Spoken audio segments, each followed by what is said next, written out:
हाय दोस्तों, आज हम लोग जानेंगे कि स्प्लिट एसी में दो पैप होते हैं, एक सेक्शन लाइन एक लिक्विड लाइन होता है। तो हम लोग जानेंगे इस दोनों पैप में आइस क्यों आता है। तो इसमें तीन तरह के रीज़न दिखाई देते हैं। पहला जो रीज़न होता है कि लिक्विड लाइन पे आइस आया रहता है और सेक्शन लाइन पे जो आइस नहीं रहता है।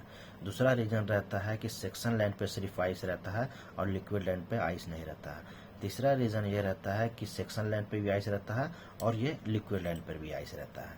इसका क्या कारण होता है, तो हम लोग एक एक करके हम इस तीनों कारण को जानेंगे। तो पहला हम लोग जानेंगे कि सेक्शन लाइन पे आइस क्यों आता है। तो सेक्शन लाइन पे आइस आने का कारण यह हो सकता है कि हमारा जो इवेपोरेटर में एयर फिल्टर जो लगा रहता है, वो एयर फिल्टर जो है पूरी तरह से ब्लॉक होगा, डस्ट रहता है, इस वजह से उसमें आइस आता है, सेक्शन लाइन पे आइस आता है।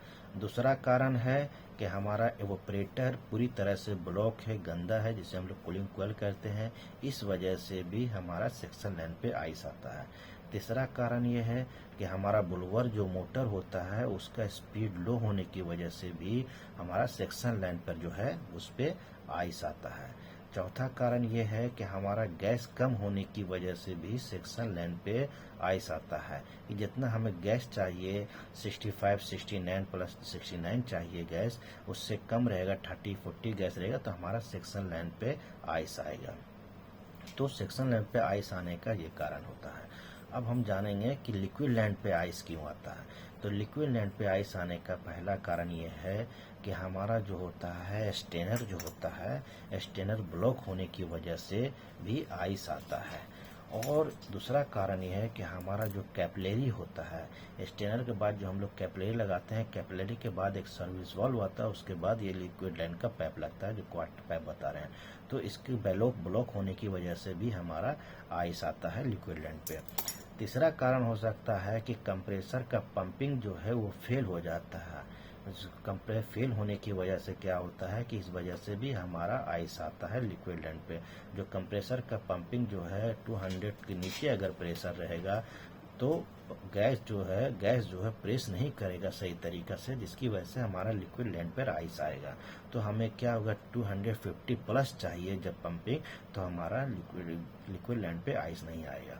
ये तीन कारण हो सकता है। और तीसरा कारण हो गया, अब जो सेक्शन लाइन और लिक्विड लाइन और सेक्शन लाइन दोनों पर क्यों आता है। तो इसका कारण हो सकता है, सबसे पहला कारण हो सकता है कि हमारा जो कंप्रेसर का पंपिंग फुल रहने की वजह से दोनों पे आइस आएगा, सेक्शन लाइन पे भी और लिक्विड लाइन पे भी। और दूसरा कारण है कि हमारा स्टेनर ब्लॉक होने की वजह से भी लिक्विड लाइन और सेक्शन लाइन दोनों पर आइस आएगा। तीसरा कारण ये हो सकता है कि हमारा कैपिलरी जो है वो ब्लॉक हो जाता है, तो आइस आएगा सेक्शन लाइन और लिक्विड लाइन दोनों पे।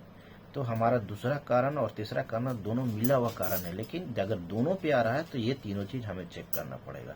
अगर सिर्फ लिक्विड पे आ रहा है तो सबसे पहले हम लोग कैपिलरी और स्टेनर को चेक कर सकते हैं, उसके बाद लास्ट में कंप्रेसर का पंपिंग को चेक कर सकते हैं कि है कंप्रेसर पंपिंग सही है या नहीं है। अगर कम रहेगा कंप्रेसर का पंपिंग तो फिर कंप्रेसर हम लोग को चेंज करके फिर हम लोग को चालू करके फिर चेक करना पड़ेगा। Thank you for watching video अच्छा लगे तो प्लीज़ सब्सक्राइब करें और शेयर करें।